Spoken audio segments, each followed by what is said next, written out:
Hi, everybody. I'm Mike. This is a bunch of Guns and Gear Reviews, and you are listening to The Right of the People, where we use the first to defend the second every Friday night at 7 p.m. Eastern. So uncover your keyboards and fire up your fingers. Time to join the conversation.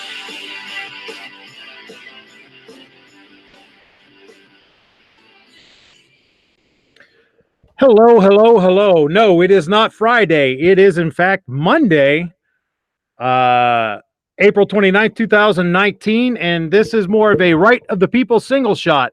I got some disturbing news today that I just had to come on and talk about. Yeah, not super happy about it, but yeah. Instead of right of the people, it's more like infringed of the people. Right now, yeah, that's kind of what the plan is here in Ohio. According to an article, now keep in mind it is just an article. I don't know that there's been anything official to come out yet, so I'm really going to try not to go off half cocked here. It's probably a good idea to wait for final judgment until we have all the facts in and we have an official announcement and whatnot. But at first glance, it seems like the Ohio governor, Mike DeWine, who had a very great record on the Second Amendment as Ohio's Attorney General, seems to be in favor of red flag legislation. This is an article from Cleveland.com by Jeremy Pelzer. This is from today, 4:22 p.m. Columbus, Ohio. Governor Mike DeWine said Monday that his administration is drawing up red flag legislation that would allow authorities to confiscate guns from those deemed to be a threat to themselves or others. DeWine is taking up the banner for an issue unsuccessfully pushed by his predecessor, fellow Republican Governor John Kasich, during the final months of his administration. I've challenged our team to come back with something in the area of red flag legislation that can pass, the governor told reporters Monday afternoon. But, he added, we need to have something that can actually pass, so that's certainly something that's part of the criteria. Currently, Ohio law only permits a court to confiscate people's firearms if a civil protection order is issued against them for domestic violence or fear of such violence. However, a handful of other states, including Indiana, have red flag laws in place that allow friends and family members to petition a court to remove firearms from people who pose a threat to themselves or others. At first glance, it may be surprising that DeWine would back such a law, given his support for rolling back other gun control laws, and that he was endorsed in last year's gubernatorial race by the National Rifle Association. But on the campaign trail last year, DeWine told the Plain Dealer / Cleveland.com editorial board that he would support a red flag law as long as there's due process involved. That's similar to the NRA's position on the issue. DeWine's comments came 2 days after a high-profile shooting in a California synagogue. After last year's mass shooting at Parkland High School in Florida, Kasich urged state lawmakers to pass a number of gun policy reforms, including a red flag law. But the Republican-dominated legislature ignored Kasich's proposals and instead voted to loosen Ohio's gun control laws, a move Kasich called dirty stinking politics. It remains to be seen whether state lawmakers will be more receptive to DeWine's red flag proposal than they were to Kasich's, though its chances of passage will likely be improved if it's not bundled with a number of other proposed gun reforms. So, in the wake of this synagogue thing, apparently Governor DeWine has stated that he wants to have his team draw up some red flag proposals that he believes will pass our legislature. Now, hopefully, that's none of them. As those of you who've been watching the channel know, in the past election for Ohio's governor during the primaries, during the general election, I voted for Mike DeWine as opposed to his opponent. But in the primaries, I endorsed Mary Taylor, and I don't believe this would have been something she would have tried to push.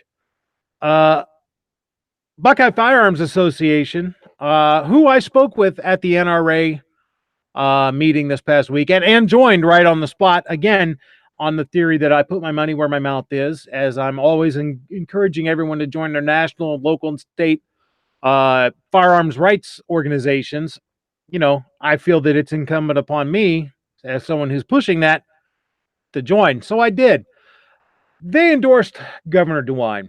So I reached out to Dean Reich, the executive director of the Buckeye Firearms Association, today via email, asking him what the BFA's position on such laws are, whether or not this would change their support for Mike DeWine, and basically what they think about what's coming out from DeWine's office here.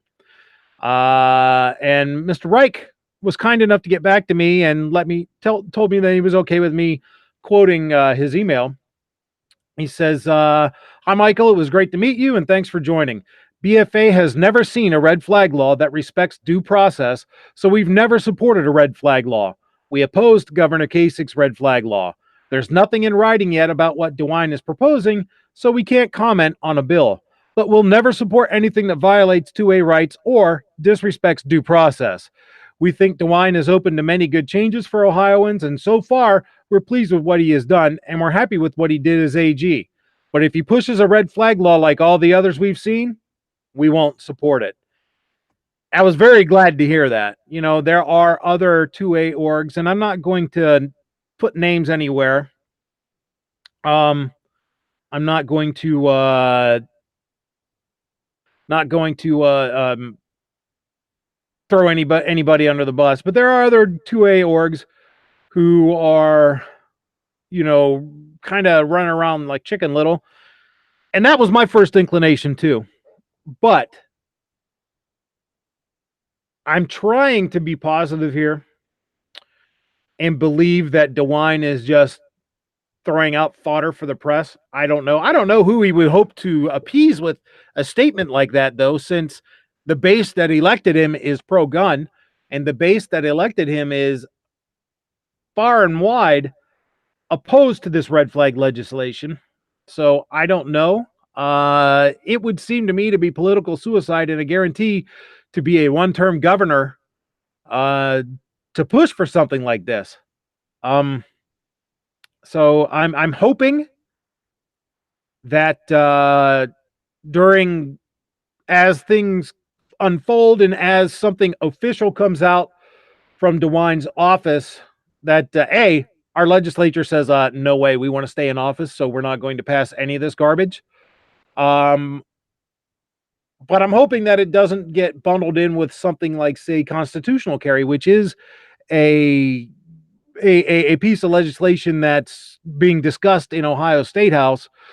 I'm hoping it doesn't get bundled in with that to, in other words, we'll give you constitutional carry if you give us these red flag laws. Oh, we'll build in enough due process, and we'll build in stuff to punish people for falsely making accusations. And we'll make it, a great red flag law legislation. Just like every other state has done? Yeah, exactly.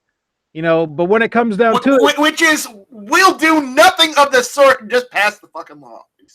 Excuse my French, but yeah. Well, keep it PG-13, man. Today, you need the F word. Just no. You say no, but dude, I'm keeping it reined in. Okay. which, just let it out. Let it out. Nope, we'll can't do it. Out. Anyhow,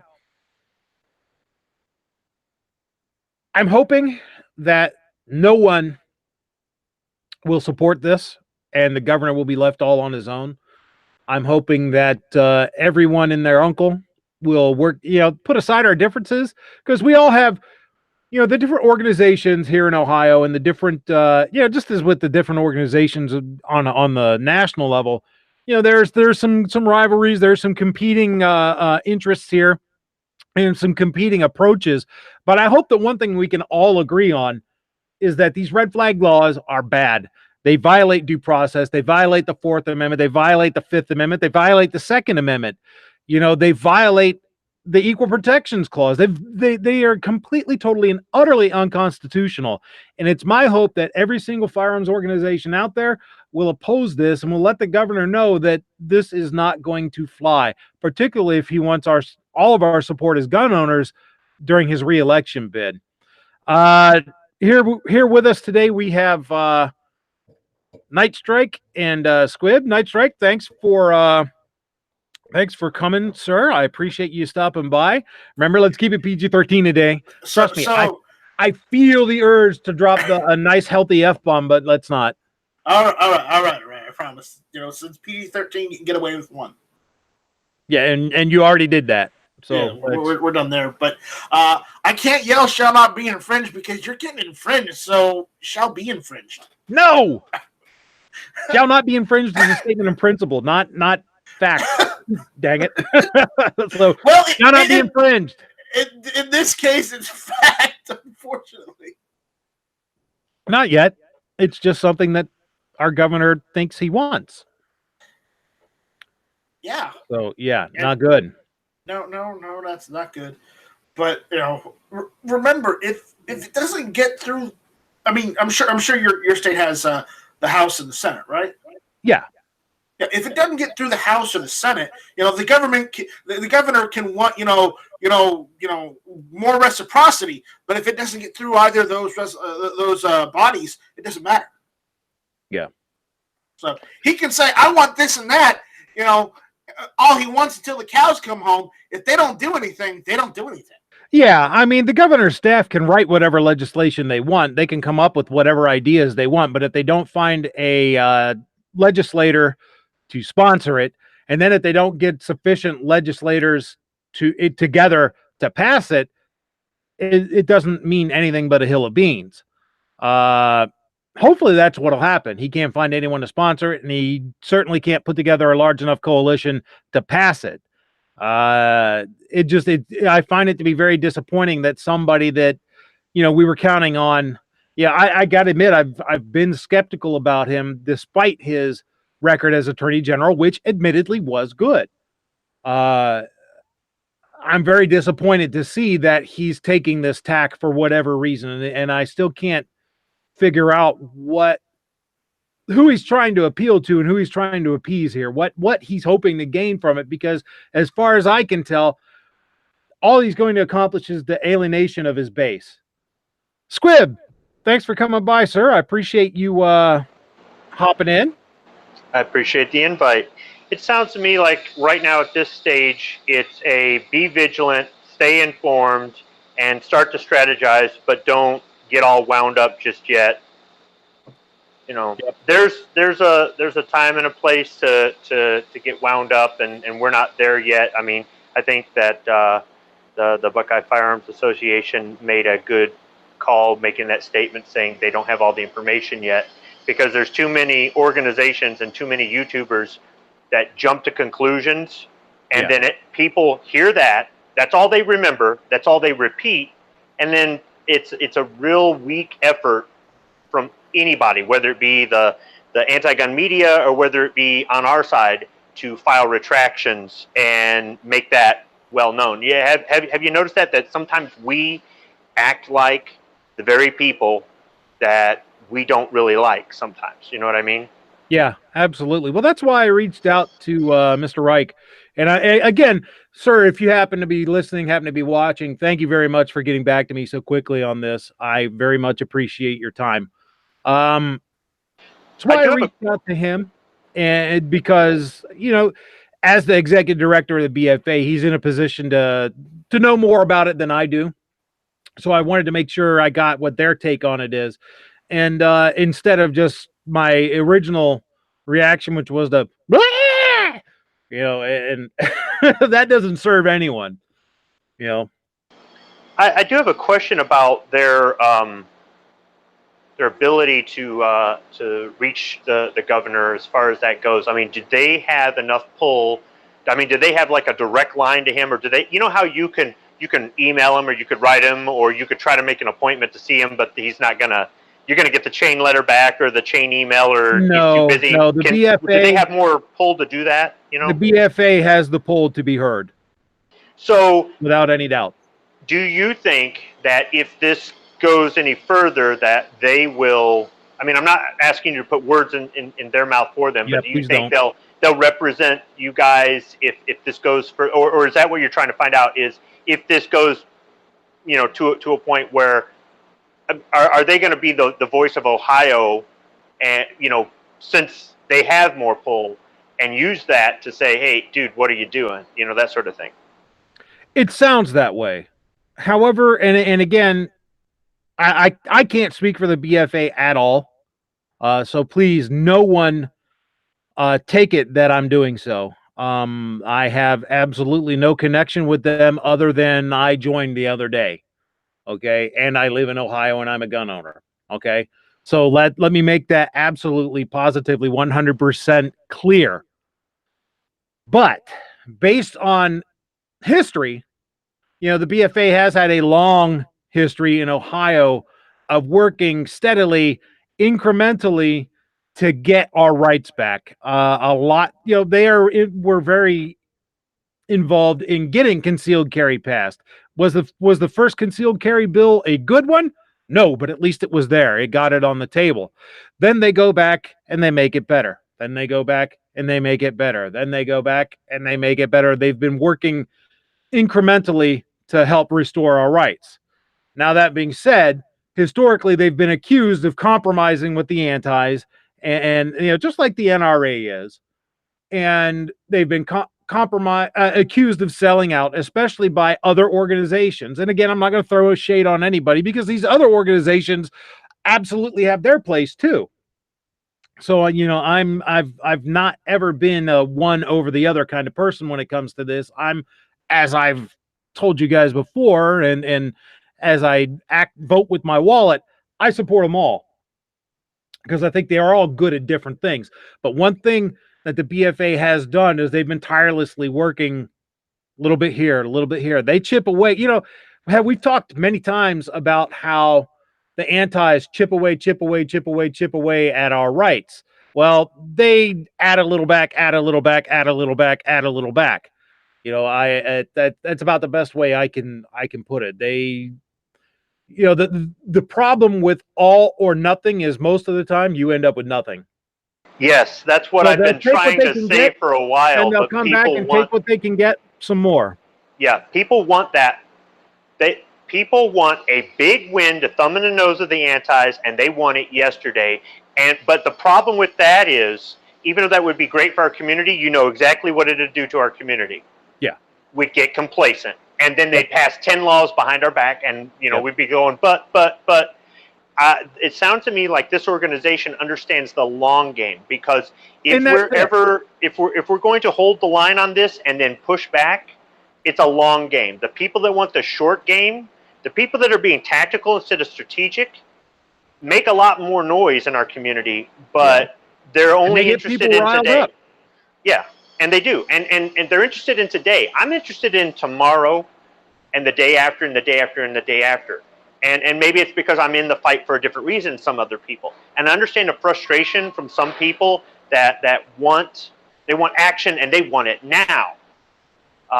Maybe it's just because I've been in this longer than some of the people that are out there running their mouths.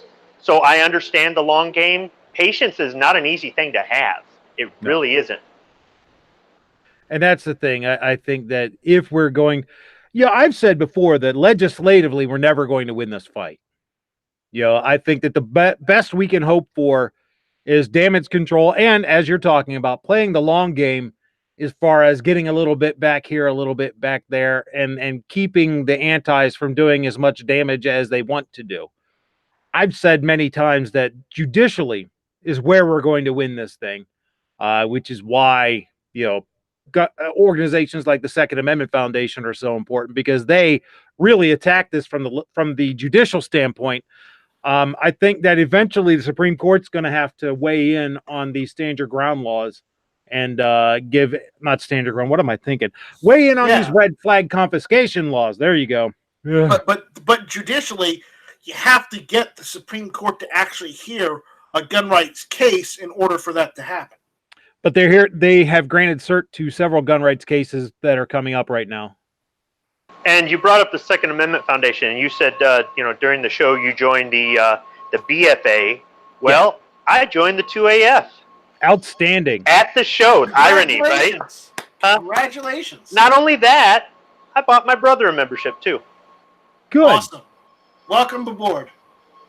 Well, I've been saying that I think everybody should join as many organizations as they can afford to join and try to stay aware of what's going on. And I'm a member of 1, 2, 3, 4, 5 organizations, I think. I don't know. I'm losing count. Yeah, But, same here. you know, what somebody else does is what they do. Just because I speak my mind, I let my opinion be known, I talk about my experiences, I talk about what I've seen work and what not work, or I make recommendations, doesn't mean that if you don't do what I do, I'm against you. We can disagree, and I can still work with you or get along with you or be your friend or whatever it is.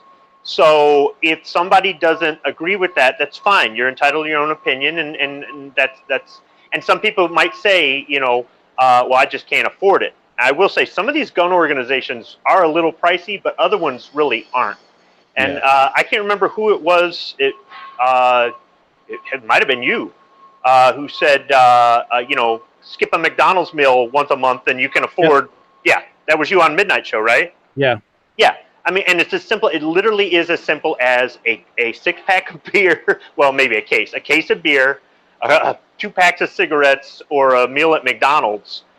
Every now and then, and you can actually pay your annual dues in these. One thing, though, I would like to say is, if you're in the NRA and you're renewing annually, or you're buying 2 or 3 years at a time, or 5 years at a time, something like that, make sure you don't let it lapse, because if you let it lapse one day, they start you back at 0.0. So for purposes of being able to vote, you need 5 consecutive years or a lifetime membership. And some people, that lifetime price might be too much, or they don't want to lock themselves into it because they want to be able to go, no, screw it, I'm walking away from this, which I suppose you could relinquish your lifetime. I don't know how you do that, and I buy it, 1, 2, 3 years at a time. And for my wife, I buy 1, 2, 3 years at a time. And I get that ballot, right? So, and it's because I make sure I don't let it lapse. It's as easy as logging onto your account and checking to see when your expiration date is. Now, the GOA is having problems with their website right now. They promised me they'll get it fixed. So hopefully that all gets straightened out, and theirs is just as good as the NRA's about checking your information. But they don't have a voting thing yet, and they don't have a lapse policy. If you renew your membership to the GOA late, this is what they told me. If you're a couple weeks late on renewing your membership, you get to keep your member number and all that other stuff. It's just you might not be able to see it on their website. That's cool. I want to address something out in the chat. Misplaced Hillbilly, which, by the way, welcome. I don't think I've ever seen you out in the chat before, so thanks for stopping by and being part of the conversation. Misplaced Hillbilly says BFA is the NRA and many things, can't be trusted, should have never lost our rights in the first place. No, I'm not patient in restoring our rights. I hear you. Really, I do. You're absolutely right in that we should have never lost our rights in the first place, but we did. And we can't deal with should have, could have. We have to deal with the way things are.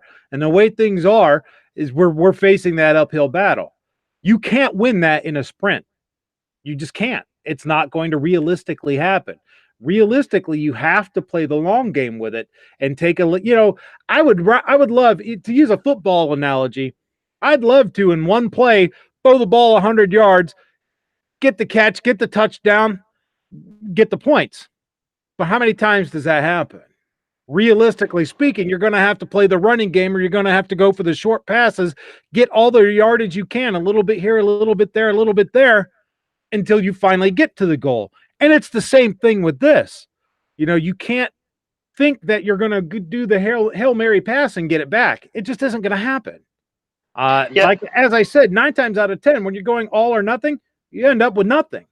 So that's why organizations like the BFA are very, very useful. And that's what they're good at, is playing the long game. Now, that being said, we also need organizations like Ohioans for Concealed Carry. We also need organizations like Ohio Gun Owners. We also need organizations like OhioCarry.org, all of which I'm a member of. We need everybody working towards our rights. Some approach it from the left, some approach it from the right, some from the top, some from the bottom, but they're all going to the same thing.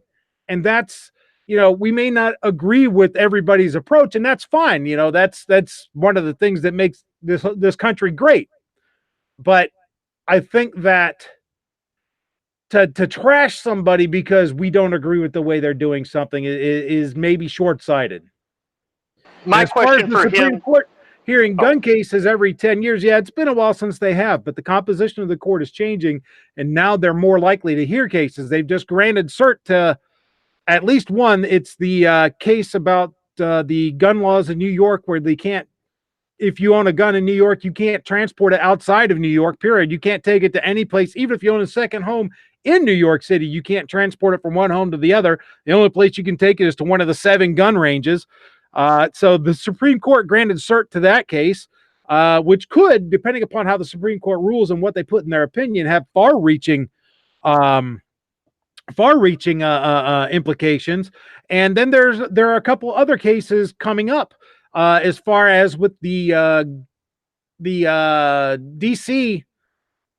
There's a guy in DC who wants to be able to buy a gun in Virginia or in Texas or whatever, based on it's about being able to buy handguns outside your state lines, because that is an outdated concept since we have the NICS check, and it's the same NICS check no matter where you go. It's the same thing. So why not? So we have those cases coming up in the Supreme Court. So to say that the Supreme Court isn't going to hear anything, again, that's not entirely factually accurate. Now, do they hear as many cases as I want them to hear? No. Oh, also, there's the California handgun roster case coming up as well. But they're starting to pick that ball up. I think that that's going to be coming to a head within the next few years as far as the Supreme Court making some landmark rulings in favor of the Second Amendment. Let me get back out here to the chat. My question for him would be, how long have you been involved in the fight for our Second Amendment rights? And the reason I ask that question is I hear a lot of people saying the same things about not understanding the long game and some of this other stuff and talking about compromise and all this other crap. And these are the same people that you come to find out they might have owned a gun, they might have shot a gun, they might have been target shooting or hunting or whatever it was, being around guns, but they really weren't involved in the whole Second Amendment thing until Sandy Hook. There's a lot of, I call them Sandy Hookers, that, and you could say, well, that was years ago. That's great. But you still, I think that if you've only been in it a matter of years, not owning a gun, not shooting guns, I'm talking about actually really paying attention to our rights getting eroded, not listening to people talk about something that happened before they were born, or talking about it before they were ever even involved in it, or trying to judge the past by today's standards. We didn't have the internet in 1986 and crap like that. Because I hear a lot of stuff from people, it's usually people younger than me, but every now and then it's somebody my age or older who just got into guns 2 years ago. Or I should say gun rights. Maybe getting into guns got them into gun rights. And I think the perspective isn't there because they haven't been involved as long, so they don't understand the whole long game concept or anything like that. I'm not saying that it's the only way or it's that way or nothing, but I hear a lot of the same thing from the same kind of people, and I call them Sandy Hookers. Yeah. Let's see. There's something else I wanted to talk about in the chat. Gabe Stark says, but we need to research who to donate to. And yeah. I mean, I'm not telling you that you in particular, not you, Gabe, but you as in the audience, as individuals, should do what I do and donate to everybody. Just hit them all. And if you feel that you don't want to do that, please do your due diligence and research the organizations that you feel most aligned with. There's absolutely nothing wrong with that. But just because you collectively disagree with a certain organization's approach doesn't mean you have to try to tear that organization down. Instead, I think support the ones that you like and just kind of, I don't know. But then again, if you feel that organization is directly trying to work against you, then, do what your conscience tells you, I guess. I don't know. I guess all I can really say is my personal approach to it is to just support them all and recognize that each one has their strengths and each one has their weaknesses. I think that this fight that we're in is too important for us to be fractured the way we are as a community. And I don't want to, I don't want to be part of that problem, if you know what I mean.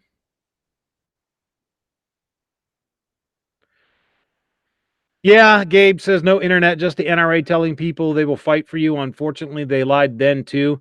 I'm not real happy with the NRA. Okay, see, I'm instantly calling this guy under the age of 40. Well, I'll say that I'm not happy with the NRA with some news that came out of the board meeting today, but that's just my personal opinion. Before we go any further, though, Stealth Hunter, see you hopped in. Thanks for coming by, sir. Hello, everybody. Sorry, I haven't been working. Is what it is, but I'm here today. You caught me on my day off of all times. Excellent. Awesome. Excellent. So I kind of got the gist of what's going on. Well, let me catch you up to speed, because there's some Garen man out there isn't sure what we're talking about. Ohio Governor Mike DeWine has said that he wants his staff to come up with a package of legislation to have red flag laws that will pass the Ohio legislature. Now, what he means by that, I don't know. But any red flag laws are a bad idea, in my opinion, because every single one that's ever been passed or proposed tramples all over the Constitution. It tramples all over due process. It tramples all over search and seizure. It tramples all over your Second Amendment rights. It's just horrific and terrible. So, yeah, that's the short of it. What's okay? So why all of a sudden? I mean, that it doesn't make sense. I mean, unless it's been something that's in the work that has been floating around, and now well, just there was this shooting at the synagogue the other day in California, and allegedly it's a response to that. Instead of doing something like urging the legislature to remove the restrictions on carrying in a church, because right now you can only carry in a church, or other place of worship in Ohio if the place of worship specifically allows it. It's not the other way where they would have to specifically deny it. Or even better, just remove criminal protection zones, period, would be the best. But instead of doing something like that, it's then, we need to have red flag laws, because, that's going to do a lot. Instead, other than, get people killed when the cops show up at their place at 5 a.m., as has happened in at least one occasion. Well, correct me if I'm wrong, but there is a Border Patrol agent or something in the synagogue, if memory serves me correctly, that engaged the guy. I haven't done my due diligence in reading on this particular incident, so I really can't speak intelligently on it. Does anybody else know what happened? Bueller? What I heard was hearing on the news, because that's all I had. I was watching the news. I was up. I've been up. Actually, just got 5 hours of sleep. I was up over 32 hours. Comment says, off-duty Border Patrol. Okay, so I caught the news at 2 o'clock in the morning. Not 2 o'clock. It was 4 o'clock in the morning yesterday. And they were talking about there's an off-duty Border Patrol agent who pulled a gun and started firing at the guy or something, because he had a AR-15 type rifle that jammed. Good. Or something like that, because he fired 6 rounds and another 6, and then that was it, or whatever. He had a bunch of 30-round mags they were reporting on. He had body armor, bunch of other stuff. And because me and my dad were talking about it, and there's a Border Patrol agent in the church. So I don't know how the laws are 100% for federal law enforcement, because Border Patrol is federal, on carrying in places of worship and so on and so forth in California. But if that guy was able to engage, stop the dude, because I know the one person's dead and 3 are still injured. I don't know if more have passed away. What this guy's doing in your state of Ohio makes no sense. None. And to your point, if you already have restrictions, because here in PA we have restrictions too. Like you can't just carry wherever you want to unless you have permission, because it falls under a private property. Private property, they have the right, if you have a carry permit, Leosa, whatever, to say, hey, we're going to let you, or no, we're not. And unless they change it, like you said, so they have to specifically say, no, we don't want it here. Why is he trying to make a law that is not doing anything to prevent That's what I'm this wondering. type of situation from happening in Ohio? Because let's say someone doesn't get reported. And another thing, I'll stick with the Ohio point. If someone doesn't get reported, there's nothing wrong with them, and they pull the out of the blue, like what happened in Nevada, and they just decide one day, you know what, I'm just going to go do it. That's not stopping nothing. One. No. Second, from what was reported on in the news, this person in California bought the weapon in question and did everything legal. Waited the 10 days, had, I believe they did a raid on the person's home, had more weapons that were all obtained legally. Nothing was illegal about any of this. All legal. What is this law going to do to stop legal purchasing of firearms by someone who has evil intent? That's logic. It's not doing anything. What I'm wondering, and I said this earlier in this conversation, what I'm wondering is who Governor DeWine is trying to appease here, what demographic he's trying to appeal to, who he thinks this is going to make happy, and more importantly, why he doesn't think that this is going to alienate the base that elected him. Because by and large, Ohio is a pro-gun state. Yes, we have some of our larger urban areas like Columbus and Cincinnati and Toledo and Cleveland that are anti-gun as all get out. But the vast majority of the state, and obviously the majority of the people in it, are pro-gun. So for him to do something like this, it to me, it doesn't make sense, even if only from a standpoint of furthering his reelection. It just doesn't make any sense to me.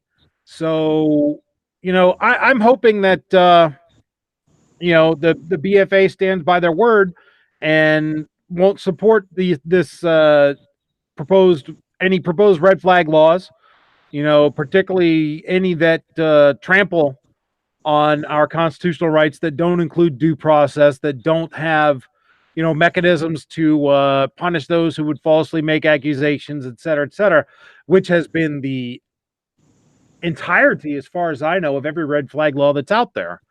So, I'm hoping that that's exact. And at this point, I'm going to take them for their word, because I have no reason to believe anything else. I know that the other organizations, a couple of the other organizations have already come out, screaming at the top of their lungs about how great a pile of steaming dung this is. And I have to agree with that too.